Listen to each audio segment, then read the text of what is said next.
up, nerds and nerdettes, and we little nerdlings all? It's your buddy Big John and G, the Two Gun Pixie presents Legendary Gaming.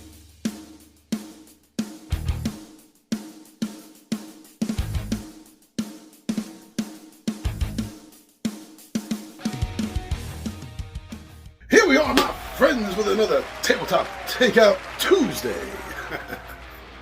I do enjoy these Tuesdays where I get to tell you why I love a particular game, but remember, this isn't a full-fledged review. This is just why I like it, or aspects of it that I enjoy, and I look forward to play this game. That's all it is. Thank you for joining me. Thank you for supporting us here at Two Gun Pixie. Please hit that subscribe and notification bell. You know, it does help. We like to see that you appreciate us, and that's a great way to show it, so thank you very much. Now, without anything else, because what else is there to say, my friends, why don't we go down to the table, and I'm going to tell you why I love Castle Ravenloft.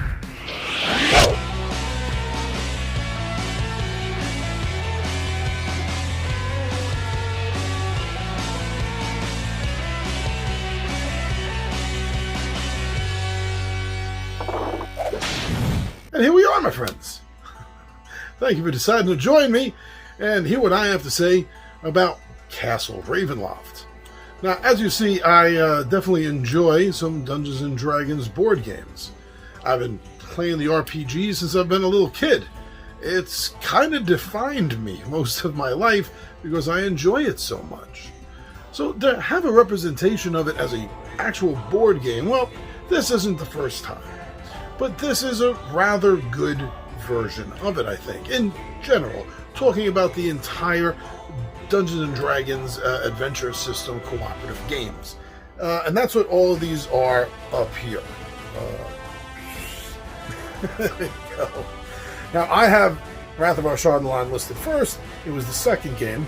But here goes all of them, and Giants is not one of them. But I would like to see an adventure system board game based on Against the Giants.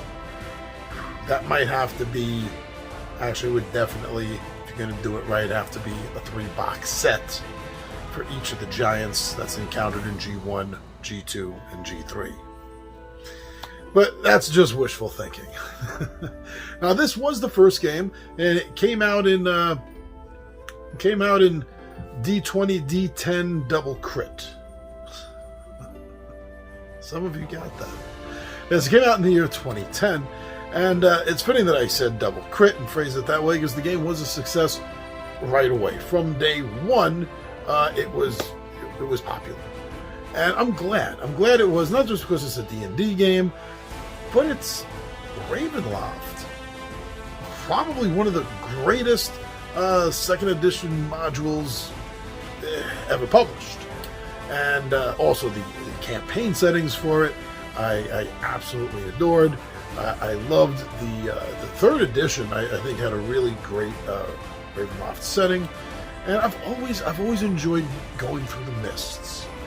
So now this, besides being the first one, it really did set the standard for the rest of the games moving forward. And even though the publisher of the game has slightly altered a little bit, I mean, it's still being published by the Dungeons & Dragons parent company, but it has changed a little bit a couple of times, and they still have the main core game. It's not like the printing changed, so they changed, they had to change all the games from the beginning and put out second editions. Come to think of it, this isn't even on my notes, that's actually something else I really enjoy about it, is that there is no second edition of the game. That they didn't scrap everything as far as new material for it coming out and printing it and publishing it in lieu of a cash grab for a second edition. Thank you for not doing it.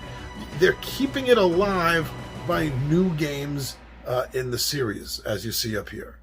And that's so much better than a new edition. They tweaked the rules. The rules have gotten tweaked since Castle Ravenloft originally came out, but they're still basically the same. Playing Castle Ravenloft and then jumping all the way to Dungeons of the Mad Mage is not going to be difficult at all. Actually, it's probably going to be quite pleasant because you're going to realize that you can level up past level 2. And that's been a stickling problem of mine in the past with these games, is that you can't go past level 2. And now they have a system to get up to at least level 4. I'm all for that. That's awesome. That's great. But yeah, it did set the standard, and that means a lot in a successful series like this. Now, there's no doubt about it that I know for a fact I'm not the only one, consider, in general, all of them, but specifically since it was the first, Ravenloft to be a great gateway game to get people into a dungeon crawler. You know, it's the rules are a very simplified, stripped down version of Dungeons and Dragons. So anyone that's played D&D is going to be familiar with it, especially if they've played 3rd edition or beyond, where they have very specific and in some cases quite needed miniature combat rules for it. This is going to be so familiar to you. And everything, as I said, is streamlined down. Everything is pretty much in intervals of 5. What was that? 4th edition did that one. I know one of them did. I think it was 4th edition did that or something similar to it. But for a board game, I think it works. It absolutely does, because they've streamlined enough to keep the basic feel of Dungeons and Dragons while making it compatible to a board game. Taking the R out of the RPG is what they did, and it still has a good, decent D&D feel to it. Something else that really keeps pulling me back to the game, especially over these past year and a half plus, is the fact that I can solo this game. Now, generally speaking, I do get a little bogged down, maybe a little anxious when I have to play a game solo that involves the one solo player running multiple characters through the game, such as playing solo most cooperative games. That really does. It's a bother to me, having to keep track of all of these different characters and people, their equipment, their gears, their special abilities. It detracts because of that. It detracts from the game.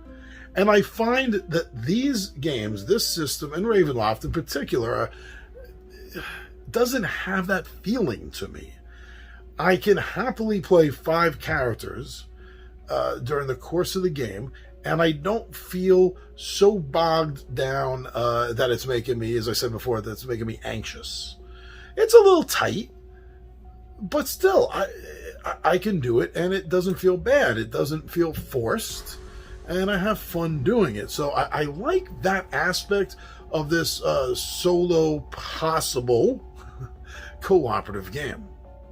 Now, this game could just generally be nothing more than a straightforward hack and slash.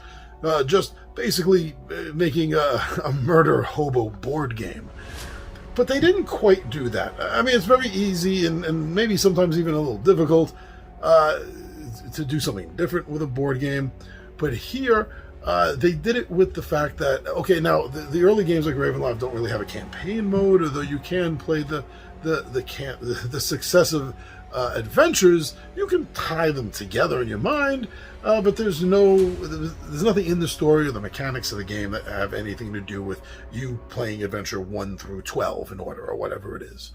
But even though the early games like this don't have it, there is still a very strong sense of going beyond just a hack and slash game. And the reason I say that is because of the massive amount of cards that are in this, and particularly the encounter cards that each of the box sets have. This brings new elements to what's happening in the world, the environment around your heroes. Now, it's not just a miniature goblin or specter appearing down the hallway and all of a sudden running up to, floating up to, charging up to, or however they're going to get there to your tile in your space to make an attack. Okay, yes, some of the encounter cards are like ambushes, but a lot of them aren't, and they are literally environmental effects that are taking place, like maybe earthquakes that are happening, poison darts shooting out of the walls, all these kind of different things that are going to add a level to the game that brings it beyond just swing and a miss or swing and a hit. And I really do like that, because so many other games seem to not bring that extra level when you're playing dungeon delving games, and this does, and that also makes it feel more like Dungeons and Dragons being run by a good DM who understands environment effects. Now the game itself, because it's a cooperative game, you're playing against the game, against the cards, against the tile placement. Everything is possibly or definitely working against you, depending on what it is that's happening. So with the AI system, the way that's set up in the game is very easy to keep track of, especially when you're soloing a full party. It's easy to keep track of because you only have to know which monster was drawn during which player's turn. And then that player is going to be, or that character in your party is going to be sort of in charge of the monster. You're not really in charge of anything except reading the card and doing what it says.